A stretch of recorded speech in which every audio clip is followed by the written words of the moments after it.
To get going, this is the May 31st Planning and Zoning Commission meeting. Welcome, everybody. This is a public hearing. First of all, we're going to introduce the commissioners. On my far right, introduce yourselves, please. Hi, I'm Mel Roop. Jared Nanke. Ted Gambogi. Ken Mabarak. George Lee. Terry Marshall. And I'm George Sheets, the chair. We have with us distinguished councilman Jim Lamerson and Phil Good.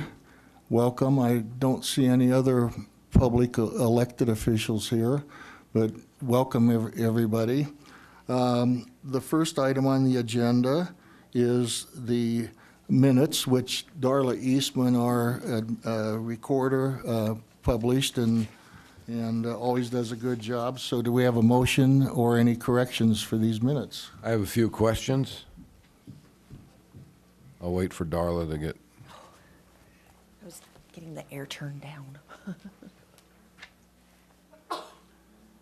Starting on page 6, from our last meeting, there were some questions asked. Councilwoman Jean Wilcox asked if the commissioners visited the sites, and I think we answered that question. So what was the answer to that? The answer to whether you visited the sites? She asked if all the commissioners had visited the site, and I think we all did. Yes.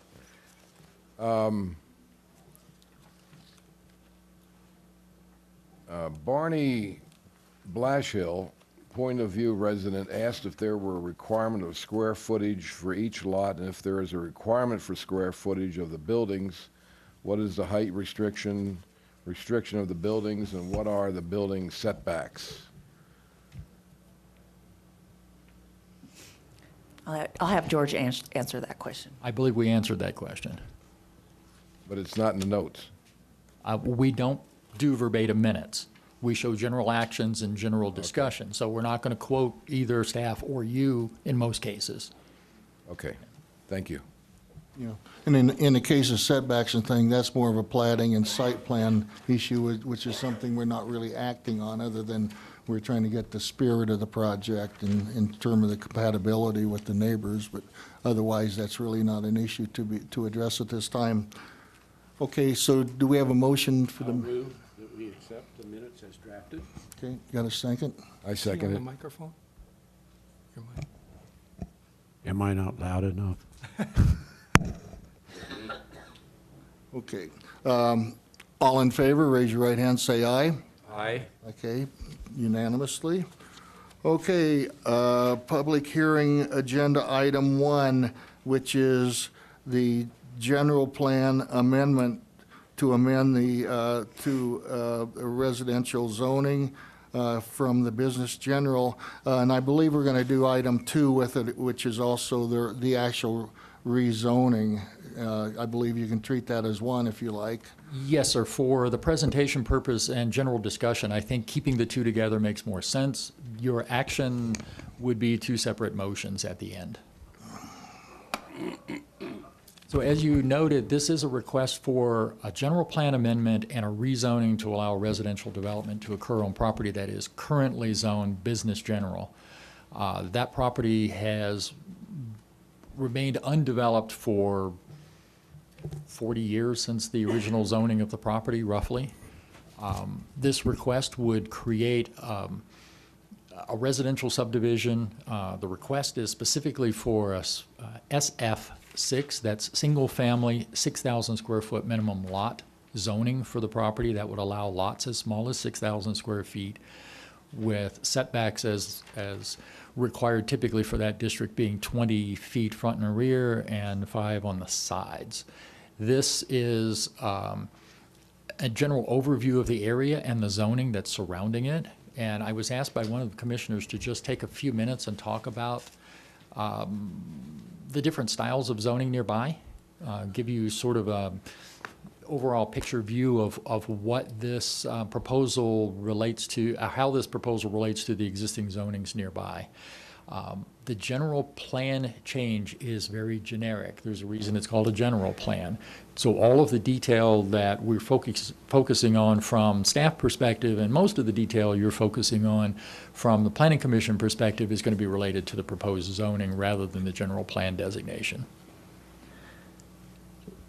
So the subject site is here. Again, currently zoned business general. It's surrounded by residential properties on east, south, and west. Starting on the west side, this is traditional downtown development, downtown zoning. These are both multifamily zoning districts. Both of these have typical 7,500 square foot minimum lot size. They're typically 50 feet wide and 150 feet deep. All of the original downtown, plus several of the immediate annexations to the downtown back from the early 1860s, fall into that category, roughly that size. That was a typical size. South of the property is it's an SF9, minimum 9,000 square foot lot sizes, but it's a PAD, that's a planned area development. Planned area developments allow a developer to take a more creative approach to development by clustering homes and creating larger open space areas. And that's exactly what this development did. Much of this property that doesn't have the little orange boxes on it is open space. The orange boxes represent the houses that were in place at the time the map was created, and you can see they've clustered houses together. But if you take the overall lot area and divide it by the number of actual lots platted in the area, it averages to approximately 9,000 square feet per lot. The individual lots are just smaller and the open space is much larger. As you go further south on Bradshaw, we have single-family 12 zoning. That's a minimum of 12,000 square foot lots. And then more single-family 9 zoning further south. The number following the zoning district is the minimum lot size in 1,000 square feet. So immediately adjacent to the east of the subject parcel is also an SF12, single-family, 12,000 square foot lots. And then further east of that is a combination of multiple zoning districts that are separated from this site by topography. Anything that's sort of a gold or tan color is a multifamily zoning district. It would allow apartment complexes, duplexes, higher intensity uses than typically you see in single-family districts. And then the single-family districts nearby are larger lot sizes, typically associated with topographic issues. The more topography you have on a site, generally the larger the lot size is for the platting. That's to allow for flexibility in dealing with slopes and having the ability to create building pads, individual sites for the buildings. To the north of the site is commercial zoning. That commercial zoning actually includes 2 multifamily projects. General commercial zoning on property allows for residential uses. This one was slightly different, as we explained last time. In this case, these are multifamily apartment complexes. They are well established, been there for years, and appropriately zoned and accessed via Bradshaw Drive. The request for this particular site was accompanied by a conceptual site plan, and it's important for me to spend just a moment and make sure that we all understand that they did not submit a subdivision plat.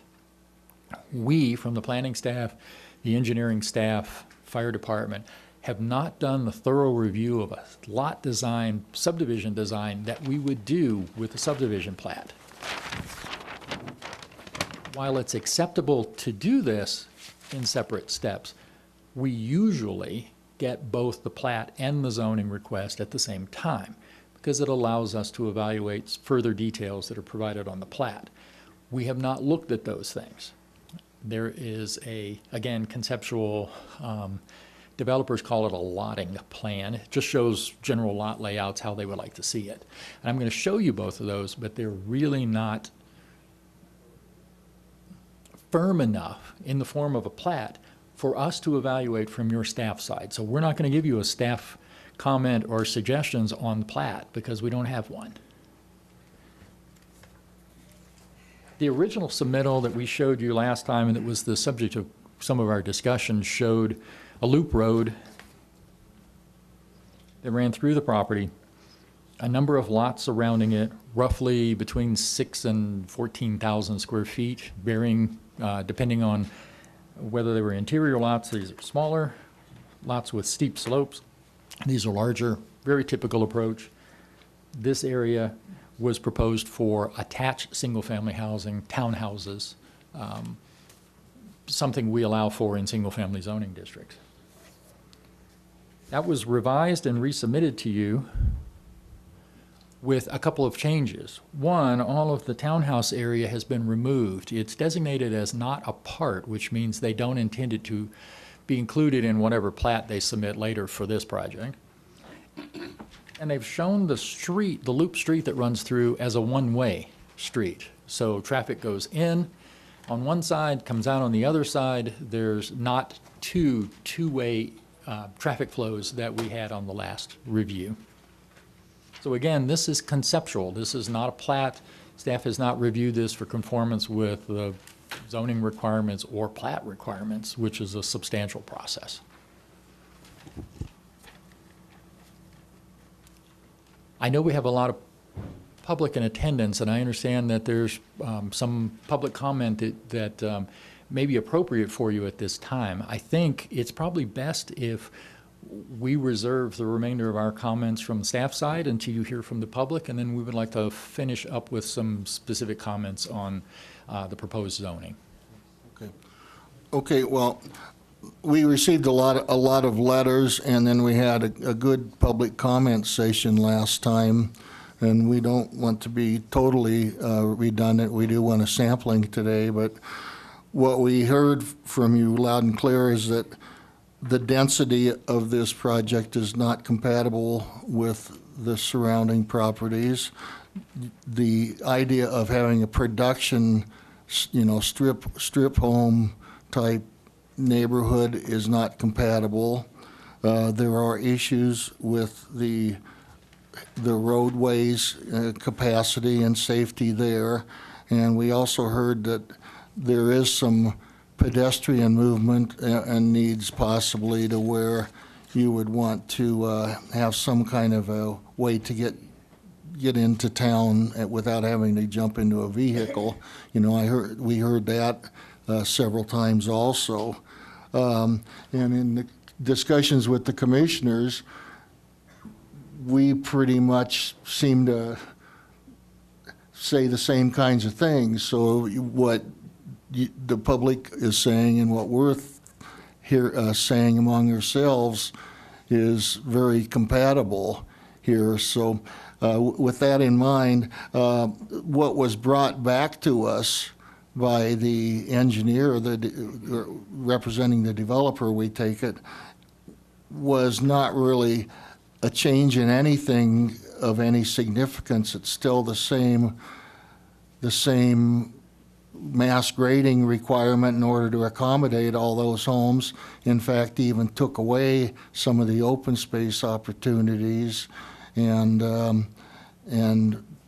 didn't really provide anything different in terms of the feeling of the neighborhood and compatibility with the neighborhood. So unless did the commissioners see anything? The public has to say too. Yeah. I agree with what you were saying, George. Yeah. Okay, so with that in mind, let's have a sampling of the public items, and we don't want to, you can come on forward and introduce your name and residence. Good morning, commissioners and staff. Thank you for your service to the city of Prescott and the citizens. My name is Earl Kepler. My wife Terry and I are homeowners at 274 Jacob Lane in Manzanita Village co-housing. For us, it's really a simple decision. The only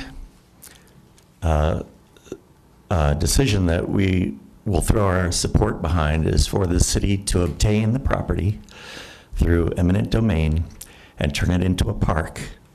And that's the only position we have. And we hope that you'll proceed accordingly. Thank you very much.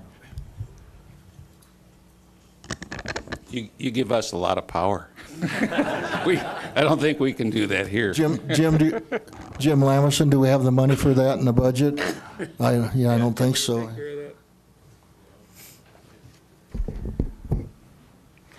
Hi, good morning. My name is Connie Barnett, and I, excuse me, I live off of the other side of Bradshaw Road across from Manzanita Village. Sorry.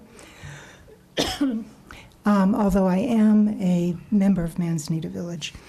My concern today, I'm looking at this new plan, 37 homes instead of 40, and I find it quite interesting that in a smaller area than Manzanita Village, Manzanita Village has 36 private lots and 1 lot for the common house, which I believe adds up to 37. And yet, I don't understand how they came up with SF9. The ratio of undeveloped land in Manzanita Village to the developed land is approximately 50-50. And when people buy into Manzanita Village, they buy in with the understanding that they have their own lot. They have partial ownership in the common house, which is by the curve there. They have partial ownership of the garden, the organic garden, the orchards, the plaza, and all of, plus the other 50%, which includes the trails which we have put in. And so I don't understand the SF9. I would encourage you to consider nothing less than SF12 in the new development in such a way as it conforms to the terrain, such as the housing sort of follows a contour line so that it does fit into the terrain. Anyhow, I think that's as much as I need to say. Thank you. My name's Dan Puchegel. I'm also a resident of Manzanita Village at 209 Jacob Lane. I see this. I would assume that if you're going to do this, you're going to have to put in storm sewers. We had a construction last year down the corner, and we had a June rain, and we had mud all over Benjamin. It came down into our common house. I could see if there's 37 lots, that could be 60 to 80 cars parked in there. We have trouble on our little Jacob Lane. People have to park in front of their house. They shouldn't. And it's tough to get through, and I imagine the same thing would happen up there. So I think more consideration has to be done about this plan. Thank you.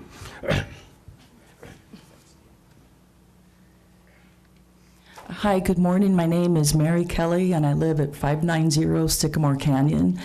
And something that has concerned me is the water issue. The city has a current water management policy in place, and Section 5B, Policy 10, talks about allocation of water to new developments.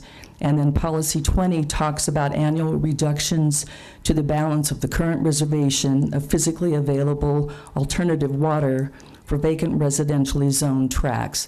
So my question is, I guess, how would this proposed development comply with your current water policy, and what would the impact be on the water resources we have? Thank you. So, Mr. Chairman, just for clarification, water allocation, determination of water allocation is in the hands of the City Council, not this body. It's normally, almost exclusively, tied to the subdivision plat that we don't have yet for this property.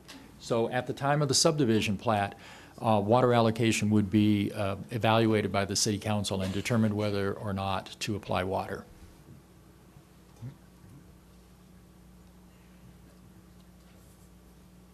Left is forward. Good morning, Commissioners and staff. My name is Gary Palmer. I live at 280 Point of View, and I'll be brief today.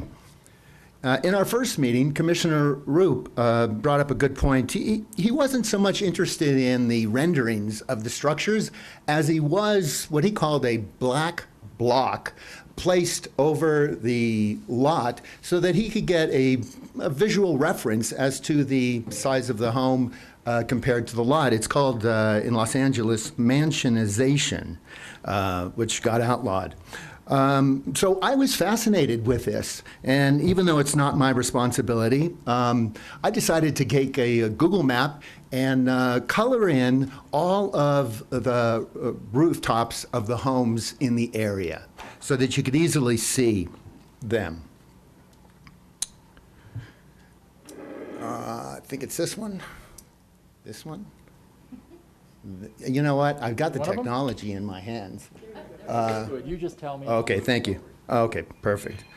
So here's a closer view. Now, I'm going to overlay the current proposal of 37 homes, but before I do, you have to keep in mind that I'm not an architect, and that in rendering the home-to-lot relationship, I lean toward the conservative side. And next slide, thank you. This is magic. Okay. For reference here, my home is in this bottom right-hand corner, and it is 2,300 square feet. It is a single-level home, and my roof line is 22 feet. So, as you can see, I kind of did the best I could with comparing the homes that are in the area to the homes that are proposed. You know, when I put this together and I looked at it, I just can't help but wonder that, you know, is SF6 the right fit for this community? Next slide, please. In closing, this subdivision, which in specific in relationship to point of view, really hasn't changed much. It, you know, they removed 3 homes. They've upgraded 15 of the homes, which is in gray there, from single level to split level.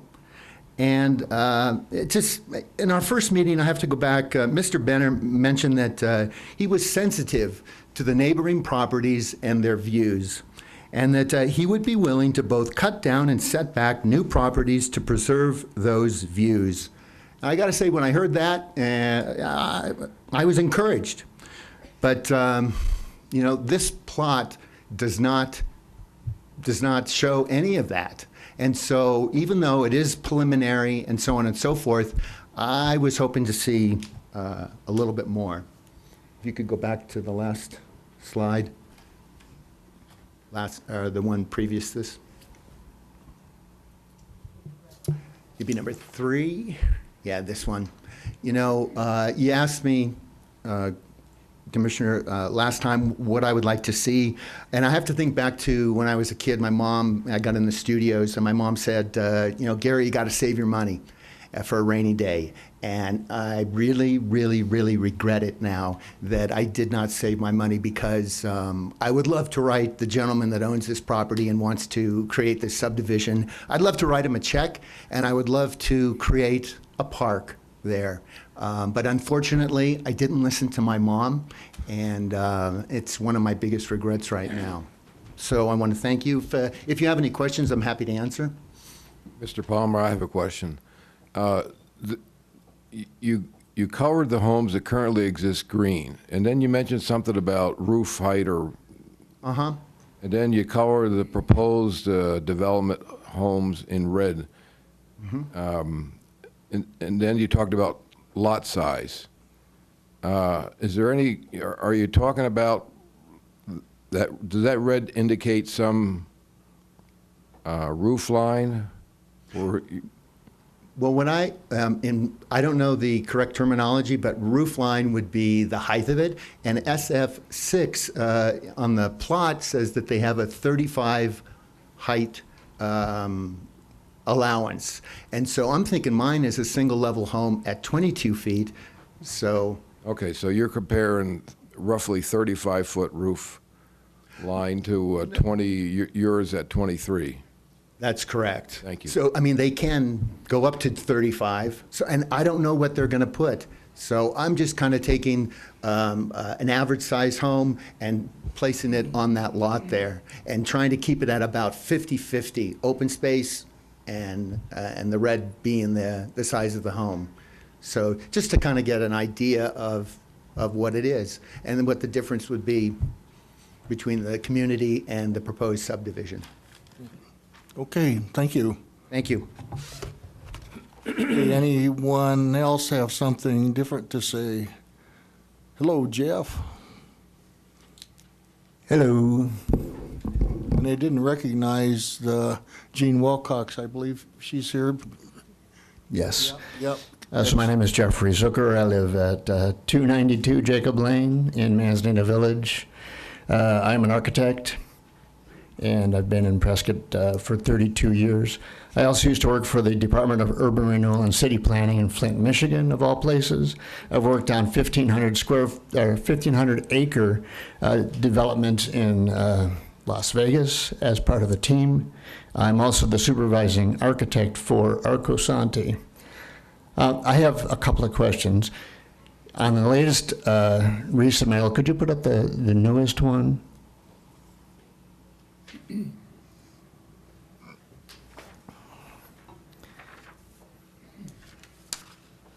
So I'm happy to see that the townhomes around that curve have been eliminated, but my question is that, it says not a part, are the plans for that to someday be a part of something, or is that going to remain open space? And I can take my answer later. Another question is there any thought to having a stop sign on the exit of that road? If the road, I don't know if it has a name yet, but if that road came out directly across from Benjamin Drive and there was a four-way stop sign, that would slow traffic down coming around the bend there and coming up the hill, and it would help to, that curve off to the left in the winter is pretty dangerous, and there's no guardrail on the outside of the curve, and when it's icy, it's a dangerous curve.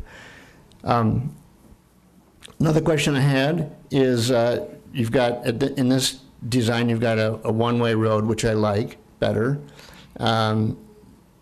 There's also talk about mass grading. So I know that you will need to enter and leave from Bradshaw Drive at grade. And then my understanding of mass grading is that most of the site would be relatively, not absolutely, but relatively level. So therefore, the houses that are on the right-hand side, closer to Mr. Palmer's property, could possibly be lower because that site would be cut down. However, the road will have to either enter or exit to and from Bradshaw Drive at grade. So my question there is, how does that mass grading relate to the houses that are on the right-hand side of the, off of the property?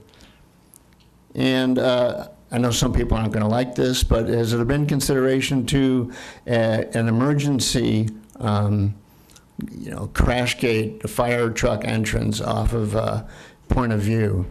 That would potentially enable us to only have one entry exit off of this development with an emergency only right there, yeah. And I don't know if there's been consideration to that or not, and I suspect that the neighbors wouldn't like that, but I don't know if that's been considered. Thank you. Thank you. Anyone else? Okay. The applicant is here. Did you want to come up and answer any questions that might have come up here? Thank you for the opportunity. I didn't listen to my mom either, Gary, so look at us now. I'll just respond to just a few comments and briefly just sort of summarize this resubmittal, and also just wanted to remind everybody that this is a rezoning request, and we haven't gotten too far into detailed design. We have done some grading concepts and whatnot, but we're just not there yet. We're trying to entitle this property correctly before we go on to that. And Gary, to your question or your point about the homes, the 35-foot limit, these are all proposed to be single level or at least ground street level homes. What he was referring to, the split level, was always the plan to sort of have a walkout basement on those lots where the ground falls away from the road. 1,600 to 2,200 square foot homes, pretty modest size. Jeff, to your point or question about the open space, that is not, or excuse me, the phase 2 not a part, that is not proposed to be open space with this project. That will be reserved for either a future park or open space or townhomes or whatever happens that owner of that property decides to do with that. And the mass grading, Jeff was asking about how that relates to the natural grade and whatnot. And so we're basically limited to 12% slope on these roads. And so we can only go so high. And so we've maxed that out on this loop. And so we're getting as high as we can possibly go within the limits of the city standards. So from that road then, each lot will be at a little bit different level, obviously. They'll be stepped. The lots along the east property boundary will actually be cut down, and they need to be just based on the grade of the road. It can only go so high based on the limitations that the city has for the engineering. So that whole east side will be cut down anywhere from 8 to 12 feet. So a good portion of the home will actually be below the sight line of those lots along Point of View. Jeff, to answer your question in regard to the emergency access, we had looked at that. We did consider it. The easement there, I can't really make it out, but I don't believe, I think it's specific to utilities. So the owner of that property would need to obviously allow that, permit that. I think that's something that we would be agreeable to. As far as the changes, basically we did pull the phase 2 townhomes off of the site plan because we recognized there was kind of a lot of pushback on that from surrounding residents. The one-way configuration, I think, works in a number of good ways. It does mitigate some of the concerns with the site distance that Gary pointed out at the last meeting. And to expand on that a little bit, as you're driving either southbound or northbound on Bradshaw Drive, there's definitely a blind spot right behind that, that curve, that high point, excuse me, which is right about there. So there's a little blind spot right here. But as you're driving either northbound or southbound, you can see the traffic in either direction approaching. So all you have is this one little blind spot. So I recognize that there's definitely a blind spot, especially right next to his house. You can still see that there's traffic coming, so it's not like you're completely in the blind there. But we also think that the one-way configuration will address that, or at least improve that condition quite a bit.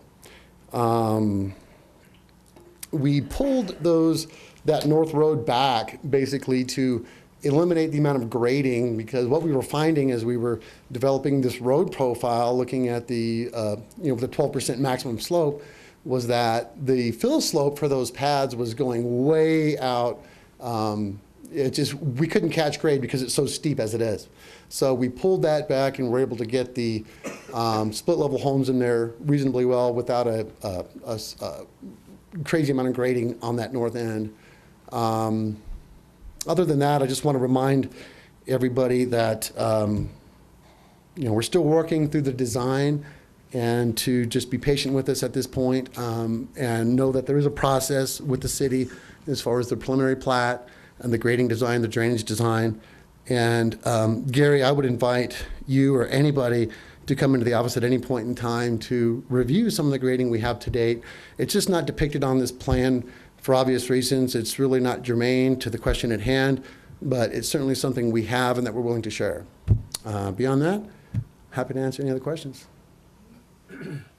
Yes, Mr. Chairman, Mr. Benner, would you explain more about these walkout basements, and do you have a rough line or a maximum? that would be seen from the roadway or the surrounding areas? Yes. Because those are all going to be stepped down. Exactly. Away from the road. So from the street, which would be the interior loop, Yes. they're all going to be street level, single story. So you won't see a second story there. And What height would you project for that? the height's going to be anywhere between, I would say, 15 to 20 feet. I think it's pretty typical. I'm not a building guy, but I understand. probably 15 to 20 feet, I would say. The purpose of the walkout basements is so we don't have to develop a huge pad that, with these horrendous slopes that go all the way down to the bottom of the hill, is to actually incorporate that into the structure itself, go down the floor so that that second level is essentially at grade. So we're trying to minimize grading impacts on those particular lots. My concern was for the visual impact from the roadway. It would appear as if they're single-family homes. That's correct. Single level. Absolutely. And not any high stories. Absolutely. Thank you. Yeah, commissioners, any other? Yes. Thank you, Mr. Chairman. If I could kind of summarize my thoughts after 2 meetings, and I went out to the site again since the last meeting and saw some different things, and read the new correspondence the staff has provided from the residents. And I appreciate that. I mostly appreciate your staff report and your comments this morning, George, because it got me back on track. When I saw this conceptual plan, I immediately thought, I've got to redesign that. But that's not our job here today, and I appreciate you reminding me of that.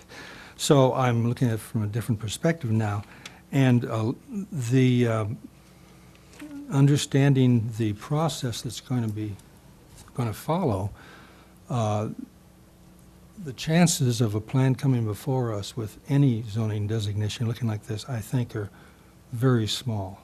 And so I'm not going to spend any time talking about where the exits should be and all that kind of stuff. But I would like to comment. I went through the land development code, just as a refresher, to go through the various districts, SF 6, 9, 12, and 18, and starting with 6 and going up the scale, to see which one describes the purpose most appropriate for this site. For those who haven't read that code, the first section in each district gives the purpose of that district. So I went through the code. If I could quickly, I've highlighted the key areas that relate to this project. Starting at SF 6, the code says the purpose, the single-family district is a medium-density, single-family residential district with a semi-urban character. The small lot sizes create a very compact single-family setting similar to traditional urban residential, townhouse blocks, or neo-traditional development.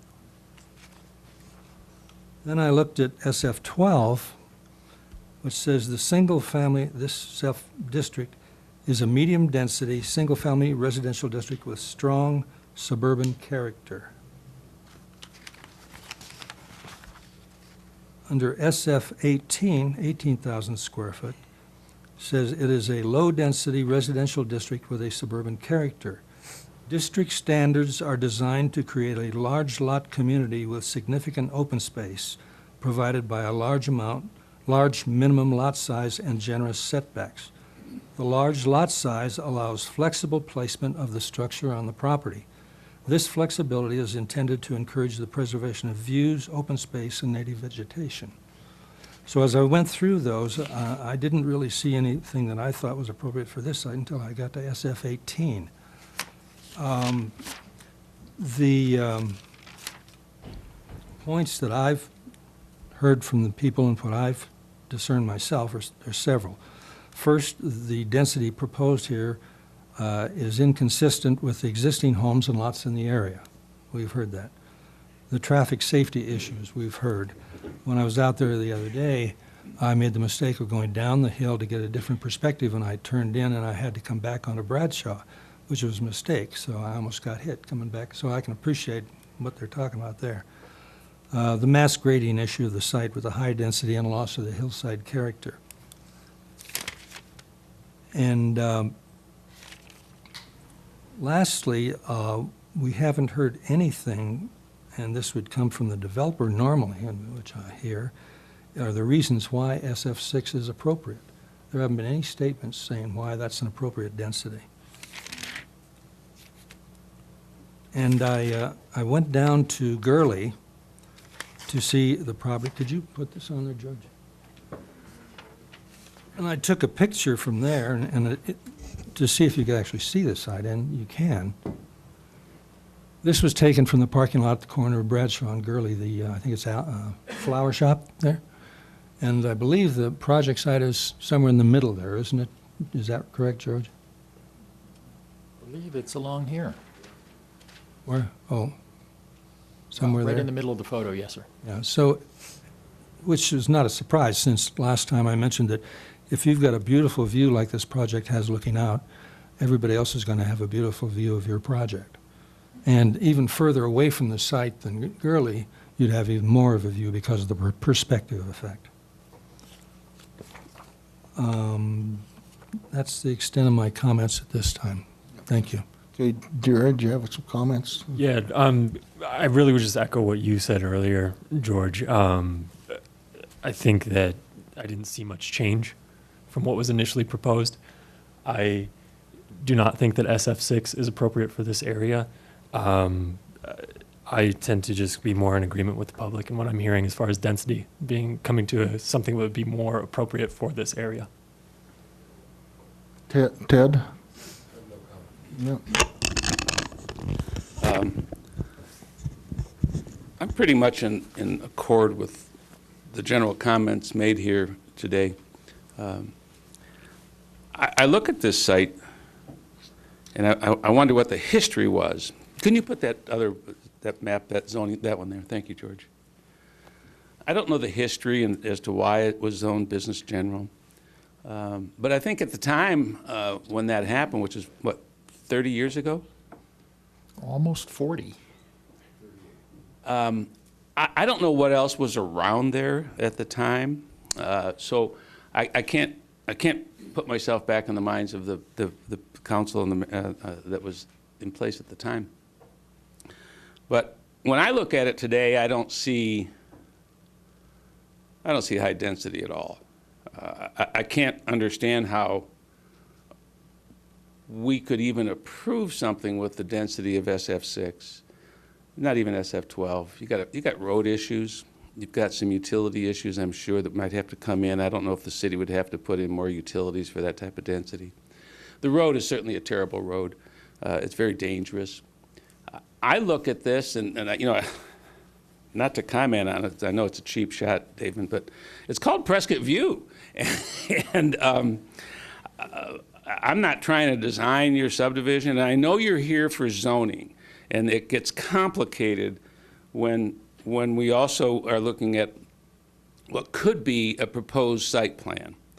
And the site plan is there, in my belief, to help us understand what that zoning might look like, as opposed to not having the site plan and just a vacant piece of land. So it's a helpful tool, but in the zoning case, we're not approving the site plan. And the site plan has drawn a lot of attention, and I know certainly for the public. I don't know how my fellow commissioners, how much that has influenced them. But I look at this and say, this is a hilltop. In my opinion, it should be a lot less dense. It maybe should be SF18, where you have some great views from Prescott View, and incorporate it that way. I'd love to be able to say that the city's going to make a park out of it, but that's a long road to hoe. I understand what you're saying, and I think you might be better off just raising some money and trying to buy the property yourselves, because it's not going to happen tomorrow with the city. I generally think that the request is excessive. I think if they were to ask me what a zoning might be appropriate there, it would be 2 or 3 zonings away from that at this point. And I also think that the problem we have here is the transportation. That road is just terrible. My thoughts. Okay. I echo what's been mentioned right now. And I'm not here to decide what is the appropriate zoning, whether it's 12 or 18, but I definitely believe it is not R16. Mr. Chairman, I concur with most of the public comments, and I'm wondering why we're spending so much time on this supposed plat when we're really talking about rezoning. It's my understanding we're rezoning it to residential. The plat to come later. I'm just curious why we spent so much time today on looking at a proposed plat. Right. Well, when you look at the overall site, it was almost 11 acres, and they could have come in and asked for SF 12, and then with the 37 homes, then you'd have almost 13,000 square feet per lot average, because it takes into account the open space and the size of the actual pads. But that would still be the same high-density neighborhood and track housing and restricted layout, such as what we've seen from the very beginning. Now, we noticed that you are proposing 15-foot setbacks on some of those units on the front, which is not within code. The only way you can vary a setback is by doing a planned area development. And then you can have custom setbacks, you can have different actual layouts of each site to where you can place each unit and get the optimal view for that particular. You wouldn't have to mass grade everything, because you could use more of the natural terrain by reducing the number of units and not having this symmetrical type design. And you would also be able to provide some kind of recreational amenities, as the land development code shows. With a PAD, you need, what, 25% open space is that? And Correct. You could accommodate some kind of a connectivity for a walkway or something down the hill for the pedestrian use. You could do a whole lot of things, but that would be an SF-18. An SF-18 would allow you to come back with about half of the number of units, but they would be very marketable in terms of compatible with the neighborhood, and you wouldn't even have to put in as much infrastructure and do the whole mass grading. So I think that's where we want to go, is to do. Now, we're not doing a site plan approval, but by doing the zoning at SF-18, we're basically setting the standard to where you would have to come back with a reduced number of units, such as about half of the number of units, and that's consistent with what the neighbors think. I don't know what everybody's feeling is on that. But. Mr. Chairman? Yes. Furthering Commissioner Marshall's point, the issue before us is to rezone it from business general to single family.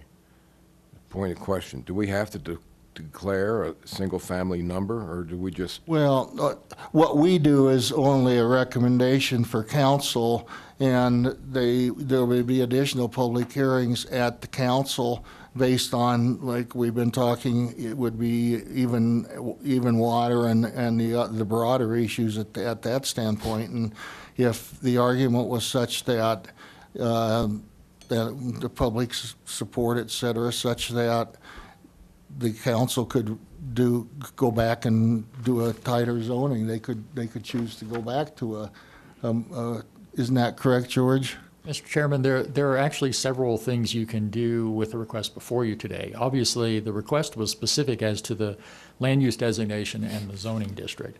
You can take action on that, saying yay or nay on that request, or you can make a recommendation for a more appropriate zoning if you choose to do that. You're not required to make that recommendation. You could simply vote for or against the proposed SF6 zoning, and then the applicant's request and your recommendation will go to council as a package. Council will get what they asked for and what you recommended as a package. Mm-hmm. So you have 3 options that staff sees for you today. Yes, no, or an alternative district. I may just respond to a couple of the comments made. Mr. Roop, if you'd like to go first. Quickly, Mr. Chairman, my feeling would be we should be specific and not be general, saying it should be residential. I think as a planning commission, we're charged with doing some planning and zoning. And I think we should be specific because of the implications of much denser development. And to Mr. Marshall's point, I appreciate the concept plan that the developer has shown us, because, and I understand, George, that this is normal business, right? You do get a concept plan at this point so you can visualize what a project of this density would look like, which is extremely helpful. I think if we were to get this proposal without a concept plan, it'd be so abstract that people couldn't even comment intelligently on what that zoning would promote. You'd look at a blank thing and say, well, what would it look like? So the problem is, once you see a plan, you can't ignore it. And I was guilty myself, as they said. I looked and I thought, well, yeah, that's what it would look like. And I'm glad you showed us. But that's to that point. But I think we should make a strong recommendation on a specific zoning district. I don't know, would it be appropriate for me to ask Mr. Lamison what he thinks council would rather receive, or no? No? Whether you'd rather have just No. No? Mr. Chairman, that's what he's paying you guys for. That's what we're here for, George. Yeah, he's wrinkled his brow at me a couple of times here, so I might not be with you guys at the next meeting. I don't know. Yeah. Okay, David. I just wanted to make just a few comments and responses. The question was asked is, why is SF6 appropriate? And we did address that question. We have several times in our correspondence. Number one, I've been hearing a lot of, this doesn't, fit with surrounding zoning, but look at the map. It's MFH, MFH, BG, MFM, SF9. It's all over the place. 35. So to say that it's not consistent with surrounding zoning is just nonsense. I see it as a good transitional zoning. The top of the hill is marred, and it's been marred for 20, 30, 40 years. I mean, it's trashed up there. Unless it was a park, I mean, sure, it would be great if it was a park. I mean, I can't deny that. I wish that would be great. We can't make everybody happy. So, number one, it is consistent with surrounding zoning, which is all over the place, all right? Number two, the infrastructure is the same, whether it's SF6 or SF18. It doesn't matter. It's not going to pencil at SF18. I can tell you that right now. It's not going to happen. We'll walk away. This will go back to the owner. It'll be a resort or whatever. But it cannot be done at SF18. I can assure you of that. The price point just will not work. People aren't willing to pay $1 million for a lot. All right. I think that's it. I just wanted to respond to that and just remind you guys that, look at the map here. Yeah, I think it is consistent with surrounding zoning, which is all over the place. And I think it serves as a good transitional zoning. I think we've thought through the grading as far as the impacts to the terrain, to the land, to the surrounding residents. And again, the infrastructure is the same regardless of density. So thank you. Yeah. Well, I mean, the difference isn't necessarily the zoning. It's the fact that it would be, you're forced to have a suburban type tract housing development. It just forces you into that by doing that, which is not compatible with the adjacents. It's not necessarily the zoning as much as it is the type of project that it would be. I mean, does other commissioners agree to that, or?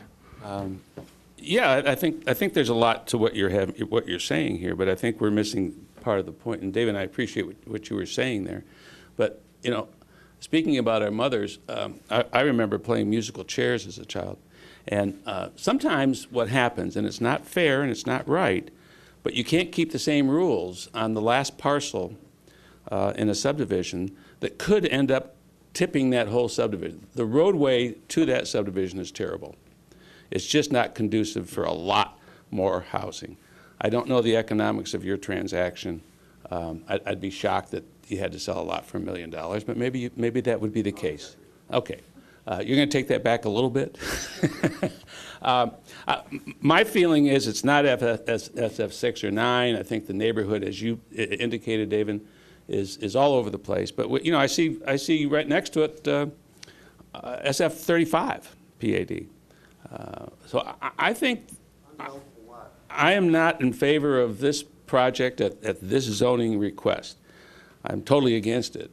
I don't know if we should, Mr. Rupp, suggest another zoning. I would be willing to make a motion to deny this request, and with the condition that it be SF18. I don't know what my fellow commissioners would recommend, but I know it could go to council, and council could say, sure, let's do that. I would hope they wouldn't, because I think we've evidenced a lot of material facts here that make this project a little tougher in that neighborhood, given that we have all these other subdivisions that have come in place over the last 30 years. So I'd be willing to make that motion. Okay. Yes. I got a question for you. Okay. When we're rezoning, Let them speak into the microphone. Okay. Yeah. When we're considering this rezoning and the general plan amendment, are we specifically rezoning to FS6? Yes, no? Mr. Chairman, that is the request by the applicant.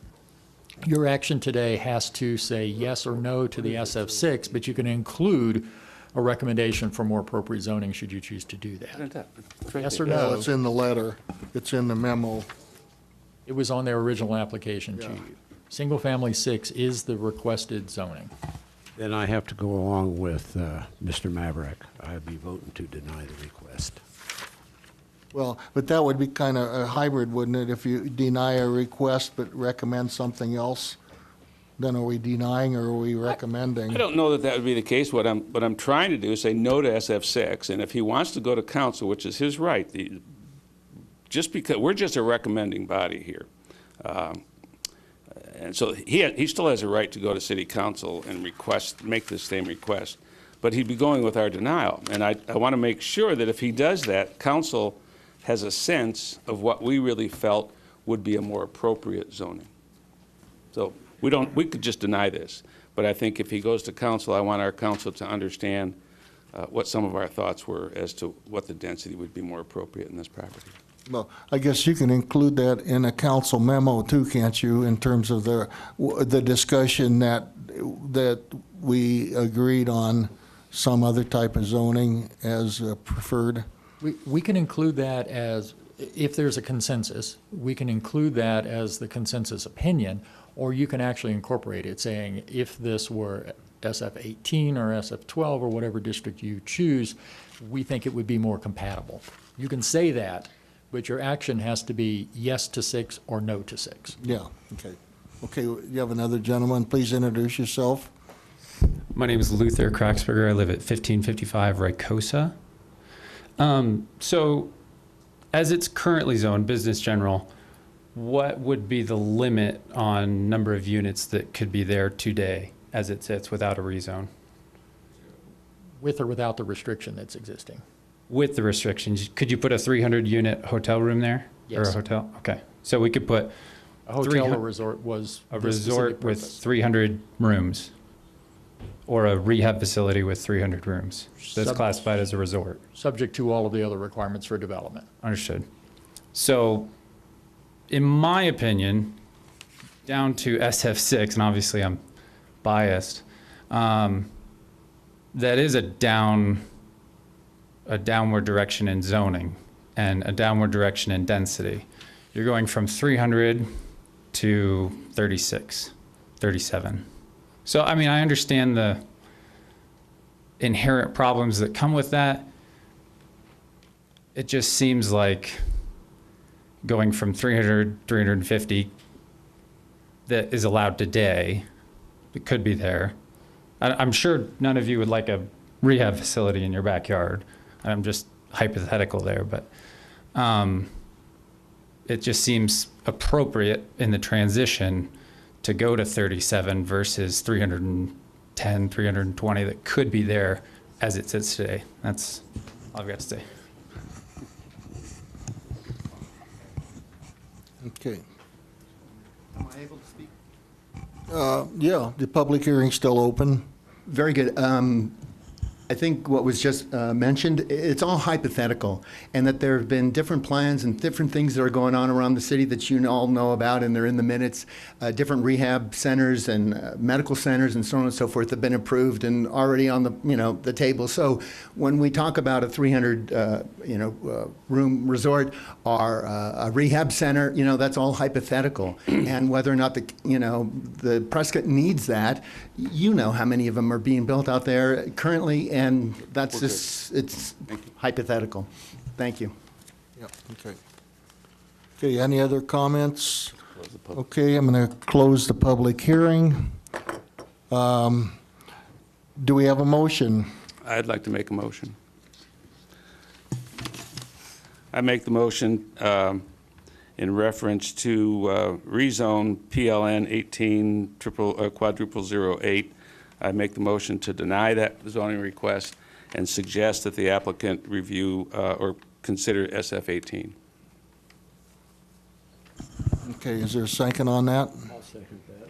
Okay, any other discussion? Okay? Yes.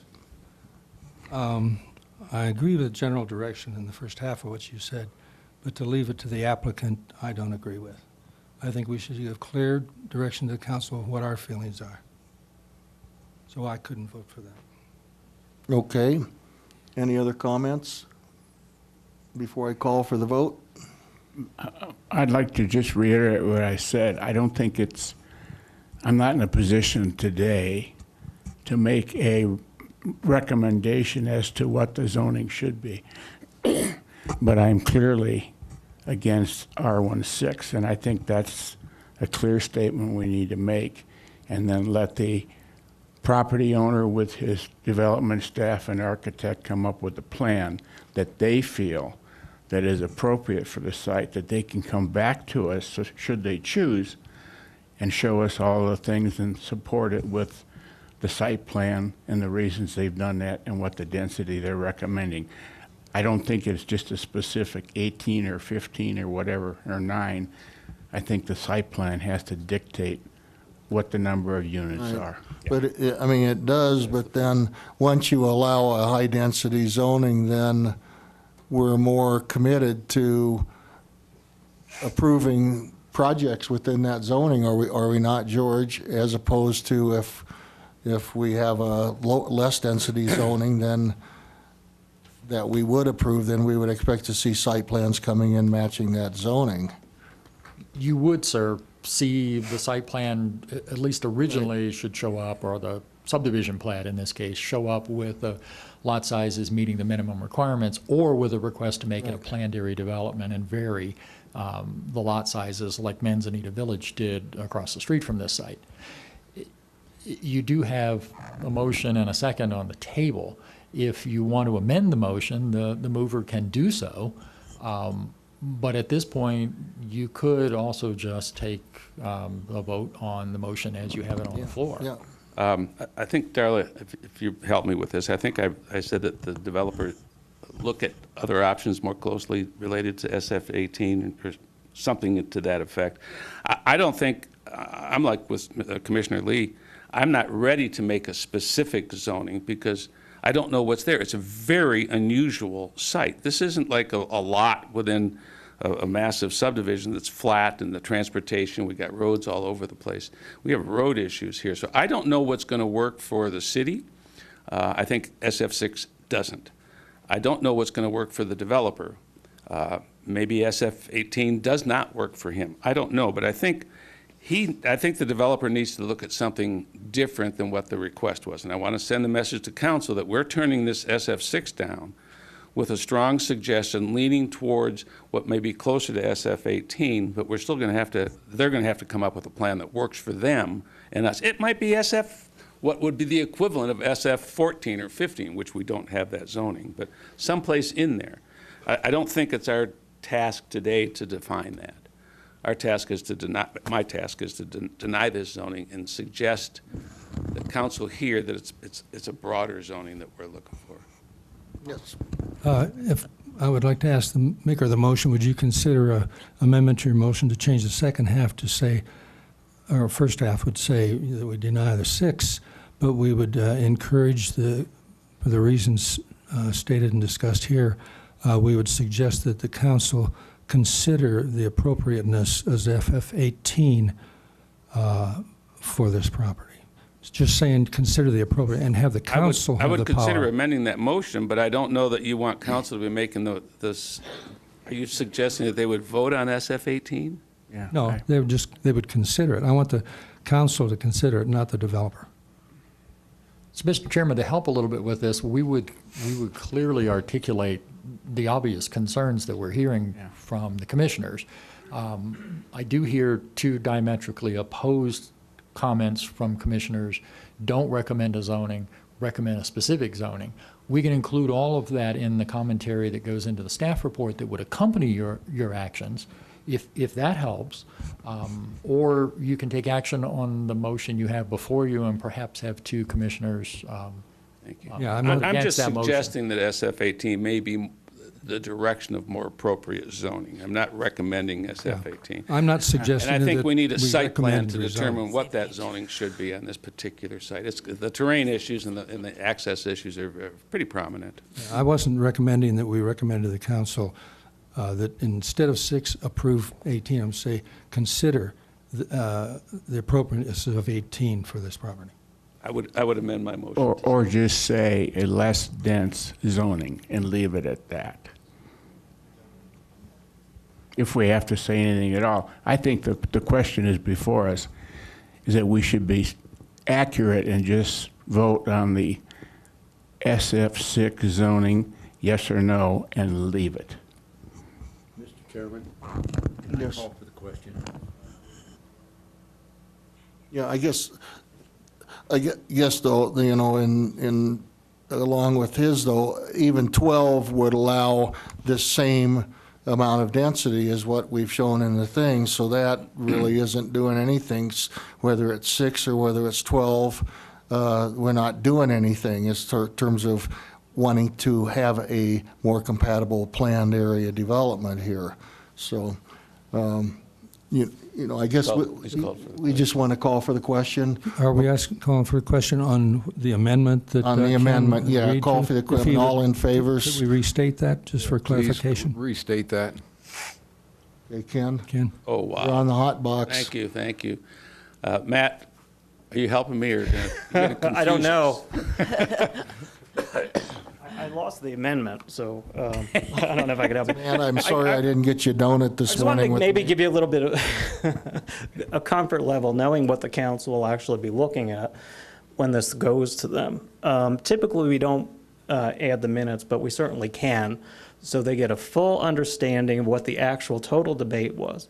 We can also add, you already have a very fat record, right? We can give them every email we've got, we can give them every letter we've got, we can give them the full discussion.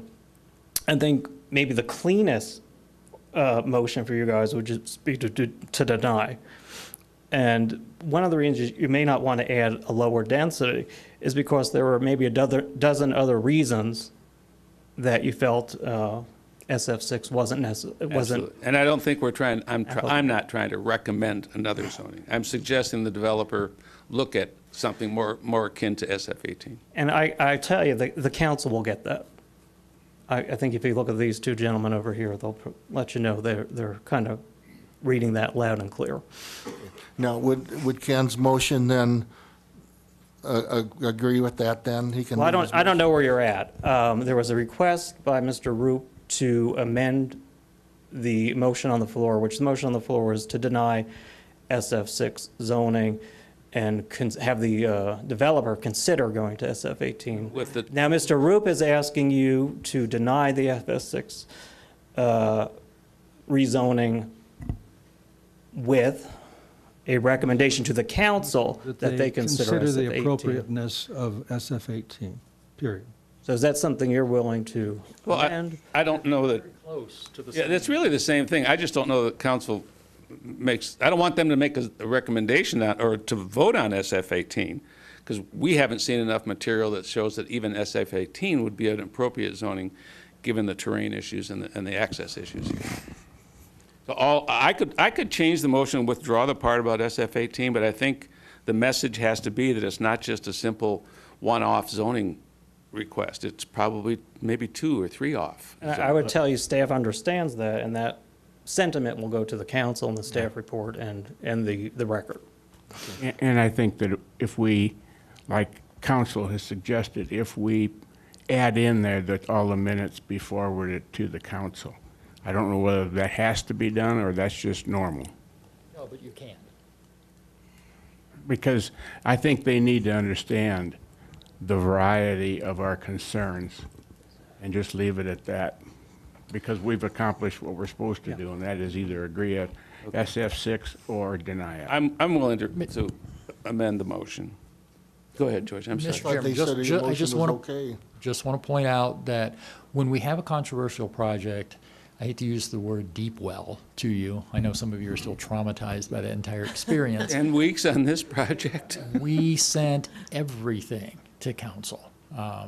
Minutes, discussions, comments, everything that we got from the public in regard for or against. I understand. Went to council. I know what happens when you get thick packets, and if they, God forbid, they get this zoning thing on a day that they've got a lot of other projects coming in, they're not going to read the whole thing as much as they might like to. So I'm willing to amend my motion, unless you want to still call for the motion. Well, I think the motion was okay, that we can call for it, right? We have a motion. Well, the and a motion second. on the floor is Mabarak's original motion to deny the rezoning and have the applicant at least reconsider to SF 18. So that's what's on the floor. I certainly can vote on that. Okay, Was that the applicant reconsider it or the council? That was my recollection of the original That motion. the applicant Okay. consider. I And agree with Mr. that. Roop's amendment suggested that the council consider the appropriateness of SF 18. I would like the applicant to come back with something. I don't want to just shoot it down. And I think if he comes back with the sentiment that, obviously, that you must be feeling through this group here, that would be an appropriate thing for the, if I'm the applicant, I want to know, I don't want to walk out of here just getting a no. I want to get a no, but maybe this would work. And I can go back to my office and get my people together and see if that works for us. yep. Mr. Chairman, I have a question for Matt. Matt, are we doing these in reverse? Should we have made a motion about the general plan amendment first? Yeah, I don't think it matters from the planning and zoning perspective. There's no change to the general plan if we deny the zoning. Okay, all in favor of the motion and the second, raise your right hand and say aye.